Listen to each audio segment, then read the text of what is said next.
السلام عليكم ورحمة الله وبركاته ومقعي ومحمد عبد آلتو والله يقان آلتو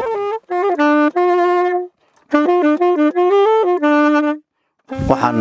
saxofoonka aan soo tumiyay 4 sano ayaan ku dhex jiray musician aan ahaa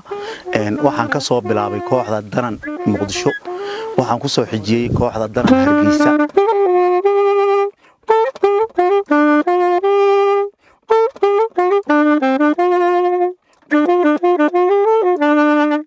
waliba aalada aan tumayo laxanka iyo muusiga iyo erayada Soomaalida ay ugu fadhido waxa weeye aaladaas waxay aad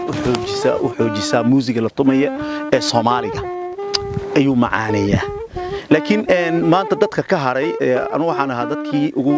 dambeeyay ee dhalinyaradii wax baratay ee 9aadkii 8aadkii baan insha Allah 8aadkii bay ahayd waxa ii dheer anigu horta sidiis waan gacanta ku garaaca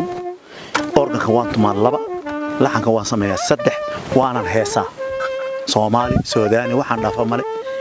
وانا بروفيشنال كي وان ku shaqaystaa ma ahan waa hobby aniga xaqayga